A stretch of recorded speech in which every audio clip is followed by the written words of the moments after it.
What's up, everybody? Welcome back to another episode of The Social Snapshot. My name is Wyatt, and I'm here with Tamara. And Jake. All right, and today's topic of discussion for all you loyal listeners out there Is social media and the effects on body image, okay? And so why do we think this is an important topic? So for me, I think the reason why we're talking about it today is that, altering photos can be seen as an unethical due to the fact that it provides a false sense of, unrealistic standards and, with that actually harm, individuals' mental state and their actual physical body. Right. So, Tamara, I know you did some research on like the basics of social media. Yes, so I know all of you guys, all of my viewers today probably already know about these, but the first two I have are Instagram and Snapchat. So Instagram's age range is 18 to 34, and it's just an app where you post and people view, and you can share it, you can like, comment, do whatever you want with it. And then we have Snapchat, where it's just like you snap people back and forth, and there's a lot of filters on Snapchat, like probably the most out of all the apps. And the age range is also, it's actually 18 to 24. So for all you old farts out there, Boomer alert. the last two social media platforms that we're going to talk about are MySpace and Facebook. So MySpace isn't really relevant anymore. I think it still exists, but like no one uses it. And like you create like a web page and you put like your music and your pictures in there and you like personalize it and you like add your friends and whatnot. But no one really uses it. Everyone that did use it is like a millennial now. Yeah, It's I didn't know about it. Like, well, until- I say a millennial now. They're already a millennial, but now they're like all grown up and with kids and adults. stuff. Yeah. Adult lives. Facebook. Everybody knows Facebook. Your mom's got Facebook. Your aunt's got Facebook. I would say Facebook is more for like connecting family and friends, where Instagram is like, hey, I know you. I'm just gonna add you. But yeah, Facebook is like you post like photos and life updates and videos, and you share them with family and like see what everybody else is doing. And what I did find is the age range for Facebook, as opposed to Snapchat and Instagram having a younger demographic. Facebook is 20 to 50, which is that's a pretty fat window, but Yeah, like it is. Yeah. it's That's up crazy. there. I would say something with that age range is that you're not going to find people posting photos with filters on them on Facebook, but that's more of a, photos with filters will be more on Instagram and Snapchat rather than a Facebook where it's more of like connecting from your family and stuff. So. Yeah. I feel like that also has to do with like the younger generation being more technologically like adept I would say with that. like Very with savvy. technology and like filters and whatnot. I feel like coincide.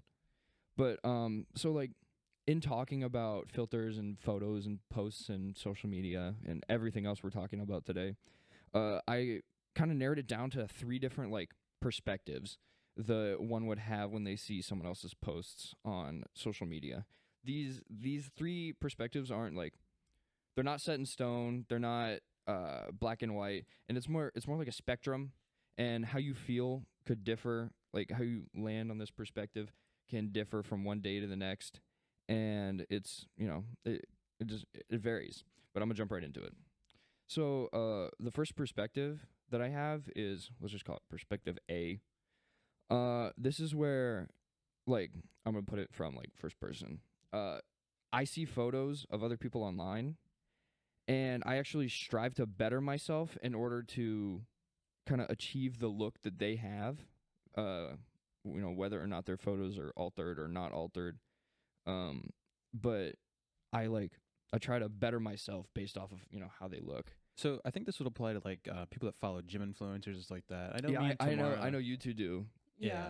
I think for me, seeing pictures like that, like seeing their progress and seeing how they were before and then after, it doesn't bother me. If anything, it motivates me and it makes me happy, like for them, just because I know it's not that easy to like change like that, Yeah, I think I'd have to agree with that. I mean, it's a very like. Yeah, progress pics are like Yeah. very Yeah. important. Yeah. And gaining perspective based off of like how much work someone has put in, I feel like is very important. If you're Yeah. like in the gym scene, Mhm. I'm not, as you can probably tell. Perspective B, this is pretty much the inverse of what we just talked about. It's where the social media user, looks at other people's posts and like you feel self-conscious about how you look and like what other people post, altered or not. And it like negatively affects your mental state. Yeah. No, yeah, for sure. Like, I think for me, like, going to a public school, there was a lot of pressure for, like, us as girls, of all these girls that would post online and have, like, this perfect body and perfect everything. So, like, at one point, I'm guilty of it myself. Like, I edited a picture. Oh, Yeah. straight to jail, prison Because, time. Like, I felt so much pressure. Like, oh my God, I'm like, all these girls look so perfect and pretty. I'm like, I want to be like that. So I did it. But then over the time, like, I learned that you really shouldn't care. Like, it's your body. Be happy with yourself. But it was a lot of pressure, like, back then going to public high school. No, I get that. That kind of segues into perspective C, which is where like the point of view where you like see these other photos of people and like what other people post, whether it's altered or unaltered or whatever, and you're just unbothered. Yeah, I think this perspective really, goes with me and Wyatt because you talked about high school. Yeah, and we didn't go to we didn't go to public high school. We went to a small private school of graduating class of 16. So, for us, we didn't really have that social stigma of the way that we had to look and certain things like that. I mean, we had to wear a uniform every single day, so it didn't matter what we looked like. Yeah. You just had to keep your hair good, and your shoes were white or whatever color you wanted them. But yeah, no. So there wasn't really a social stigma of like the way that we looked. Everyone was kind of friendly to each other, and we didn't actually face that challenge or adversity during high school. So yeah. Also, I don't know if it's like if it's like more prevalent with like females than it is with males. Yeah, that's a good point. Like especially talking about like beach photos and like body image and stuff. But yeah, none of our friends. Granted, back to the small school thing. Yeah, I feel like for girls, it's a lot more deep. I feel like girls put a lot more pressure on themselves, on like how they look and stuff. Yeah. And then so in order to better gain like insight based on these perspectives that we have put together, we actually went out and into the world and conducted a few interviews. So roll tape.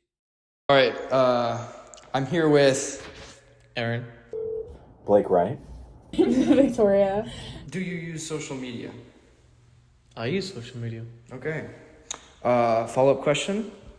Which forms of social media? So I like to say that I use Instagram, Snapchat, and sometimes TikTok, but I delete it because it's TikTok. What forms of social media do you use?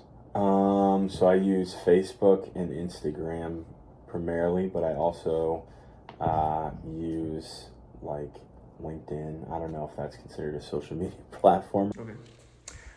How long have you used these social media platforms? Man, I like to say when I was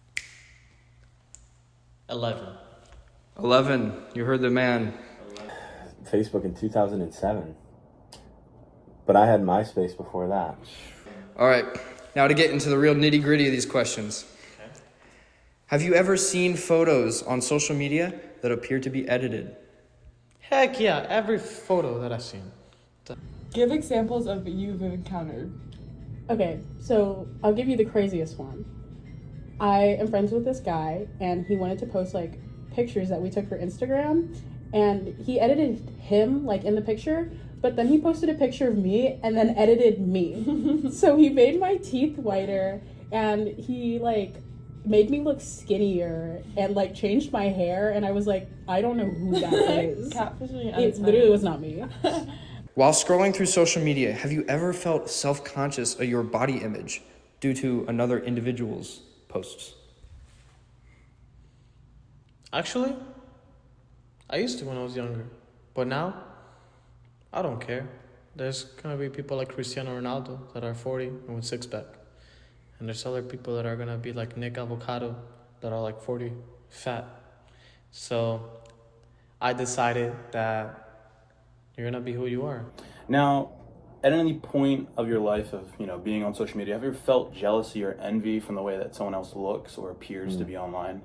Yeah. I mean, I think that idea of comparison is always gonna be there because I feel social media is a highlight reel, and so everybody posts their best on social media and online. They want to seem the best to those that are watching. So I don't as much as I did when I was in, high school or something like that. But yeah, back in high school, like I remember seeing things and I'd get jealous or envious of people and what they were posting. Ladies and gentlemen, that was awesome sauce. All right, welcome back. I'm sure you guys greatly enjoyed those wonderful, riveting interviews.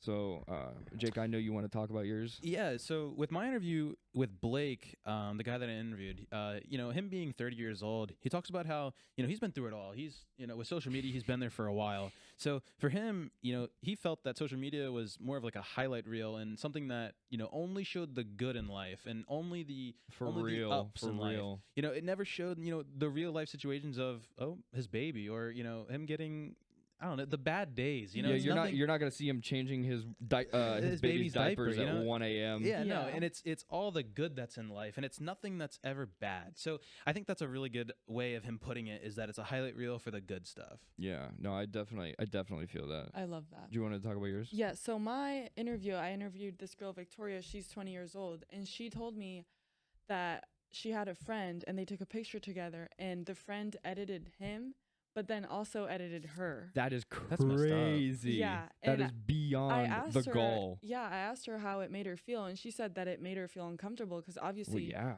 she's being edited by someone else. Like that would. I would that's feel- that's a total different ballpark. Yeah, is editing or getting your photos edited by someone else. Yeah, no, I was really shocked about that part.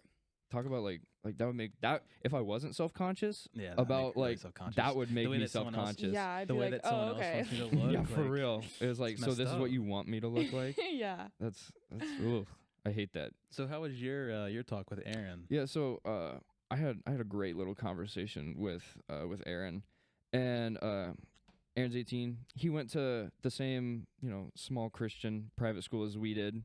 So I don't know if it's necessarily because of that, but he had pretty much the same perspective as we did, we being Jake and I, on what people post on social media, where he said that he used to care like what people looked like, and in the sense that he would like feel jealousy towards like how they looked.